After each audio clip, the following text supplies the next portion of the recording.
High, this is Ritwika and very good morning সবাইকে। Welcome to my daily vlog. আমি কিন্তু উঠে ফ্রেশ হয়ে স্নান টান করে রেডি হয়ে গেছি। রেডি হয়ে কিন্তু আমি বেরিয়ে গেছি। আজকে কিন্তু আমাকে অ্যাটেন্ডেন্স দিতে যেতে হতো অফিসে, তো আমি এখন ওইখানেই চলে যাচ্ছি। একটু তাড়াতাড়িই গেছিলাম, একটু কাজেরও কথা ছিল, তো আমি কিন্তু পৌঁছে গেছি। এখন এটা হচ্ছে গড়িয়াহাট মার্কেট, তোমরা তো সবাই দেখেছো আমার আগের ভ্লগেও। আর ওইখান থেকেই কিন্তু আমাকে যেতে হয়। আমি কিন্তু আমার কাজের জায়গায় এখন চলে এসেছি। এখন ওপরে গিয়ে কটা কাজ আছে সেটা ডিসিশন নেব, কথা বলবো, এগুলোই। আর তারপরে কিন্তু আমরা কেএফসিতে এসেছিলাম, যেটা ট্রিট কিন্তু আমার ম্যানেজারই দিয়েছে, তার জন্য খুবই থ্যাঙ্কস। আর সেদিনকার ছিল ওয়েডনেসডে, তোমরা তো জানোই আমার কেএফসি কতটা ফেভারেট। তো আমার ম্যানেজার কিন্তু এরকম বলল যে চলো তোমাদের আজকে ট্রিট দিই। আমি আর রিয়া ছিলাম, আমার কলিগ। তো আমরা এসেছিলাম, আর তার সাথে ম্যামের সাথে আরেকটাও ম্যাম এসেছিল। তো আমরা চারজনে এখন খাবো। আর all thanks to Sharmistha ma'am, খুবই ভালো লেগেছে আমার। সত্যি এরকম ম্যানেজার থাকাটা খুব ভালো ব্যাপার একটা। আর এখানে কিন্তু আমি আবার ব্যাক টু ওয়ার্ক, এখানে কাজ বাজ করে কিন্তু অ্যাটেন্ডেন্স দিয়ে আমি কিন্তু এখন বেরিয়ে যাব।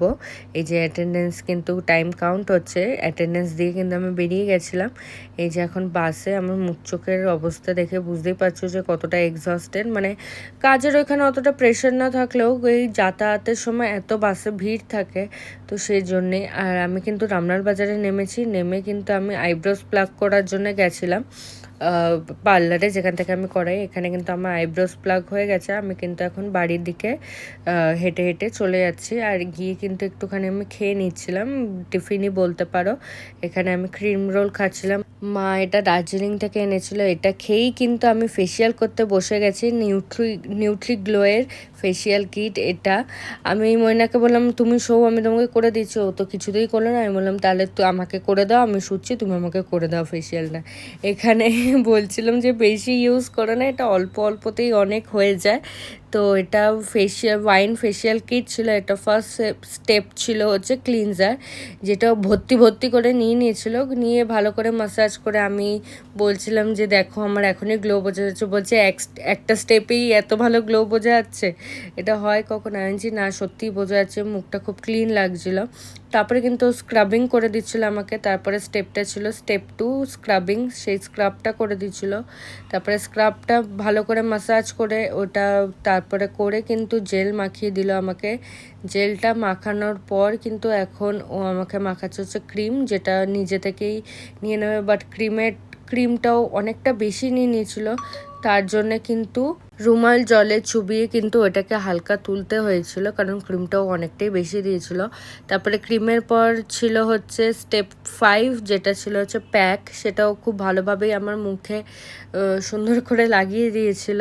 তারপরে প্যাক লাগানোর পর তো কিছুই না, জাস্ট নর্মাল, যতক্ষণ না ওটা পুরোপুরি টেনে নিচ্ছে, মানে বেশি টানলেও ঠিক না, মানে হালকা টেনে নিচ্ছে, ততক্ষণ ওয়েট করেছিলাম। করে মুখটাকে কিন্তু ভালো করে ধুয়ে ওই রুমাল দিয়ে আমি কিন্তু সিরাম লাগিয়ে নিয়েছিলাম। তারপরে এটাই আমার ফাইনাল লুক আফটার ফেসিয়াল। তারপরে আমরা কিন্তু বেরিয়েছিলাম একটু আড্ডা মারার উদ্দেশ্যে। আর এখানে কিন্তু আমার যেহেতু সেন্সিটিভ স্কিন, তোমরা সবাই জানো যে আমার মুখে এত কিছু স্যুট করে না, বাট তাও এটা এই ফেসিয়াল কিটটা এতটাই ভালো ছিল। ফার্স্টে একটুখানি রেডিশ হয়ে গেছিলো, বাট তারপরে কিন্তু একদম নর্মাল হয়ে গেছিলো, যেহেতু সেন্সিটিভ স্কিন, ওটা কিছুই করার নেই। আর এখানে কিন্তু আমরা আড্ডা মারতে পৌঁছে গেছি। এখানে এশাদিও এসেছিলো, বিপ্লবদাও এসেছিলো, আর আমরা দুজন তো এসেই ছিলাম, খুব আড্ডা মারছিলাম। তারপরে এশাদিকে আমি ক্যামেরায় বন্দি করছিলাম, এর জন্য এশাদি একদম পিঠ পাট হয়ে বসে রয়েছে। আর ওইদিকে দেখো বিপ্লবদা, যে নর্মাল ক্যাজুয়াল, তুই ভিডিও কর যাই কর আমার যায় আসে না, এরকমভাবে বসেছিল। আর তো এখানে আমি দেখো এখন আমার স্কিনটা কিন্তু একদম নর্মালি আছে। যেই রেডগুলো উঠেছিল ওইগুলো কিন্তু এখন আর নেই, এখন পুরোপুরি একদম নর্মাল। আর এখানে কিন্তু আমরা ওদেরকে টাটা করে আমরা বাড়ি চলে যাচ্ছিলাম, কারণ ময়না কিন্তু তাড়াতাড়ি শুয়ে পড়ে এখন, কারণ ও নাইট শিফট। তো এর জন্য আমরা বাড়ি যাওয়ার আগে পেট্রোল পাম্পে চলে এসেছিলাম। পেট্রোল পাম্পে পেট্রোল ভরতে এসেছিলাম, দেখলাম সামনে অনেকই লাইন। তারপরে পেট্রোল ভরে কিন্তু আমরা বাড়ি চলে এসেছি। আর এখন বাড়িতে গিয়ে আমার দুটো মেন কাজ আছে, যেটা হচ্ছে ঘরের কাজ, সেটা হচ্ছে বিছনা ঝাড়া, সেটা করে। আর আমার কিন্তু সবসময় আমাকে গায়ে চাদর দিতেই হবে, তার জন্য আমার চাদরটা গোছাতেই হয়, রোজ গোছাতে হয়। এটা আমার মেন কাজ। মা এরকম অগোছালো বিছানা দেখলে আমাকে ধরে মারবে, তো তার জন্য আমি গুছিয়ে নিই। তারপরে কিন্তু আমি জল ভরতে ভরতে মৈনাক আমাকে ফোন করেছিল, ও খেয়ে দিয়ে শুয়ে পড়েছিল।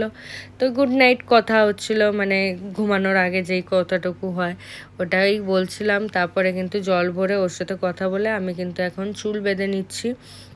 চুল বেঁধে শোয়াটা খুবই ভালো, কারণ তোমরা তো জানি আমার চুলটা মানে নিচের দিকটা অনেকটাই খারাপ হয়ে গেছে। এই যে এখন দেখাবো আমি যে নিচের দিকটা পুরো ঝেঁটটা কাটিই বলতে পারো তোমরা, যে পুরো কিছুই নেই আর নিচেরটা, ওটা আমাকে একটু কাটাতে হবে। আমি ভাবছি আর একটু বড় হলে আমি কাটিয়ে নেবো নিচটা। আর এখানে আমি খেতে বসে গেছি। তারপরে মায়ের হাতে সিদ্ধ ভাত সিদ্ধ ডিম খেতে কারি না ভালো লাগে, খেয়ে দিয়ে কিন্তু আমি শুয়ে পড়েছি। আজকে আমার দিনটা এখানেই শেষ। Tata, good night.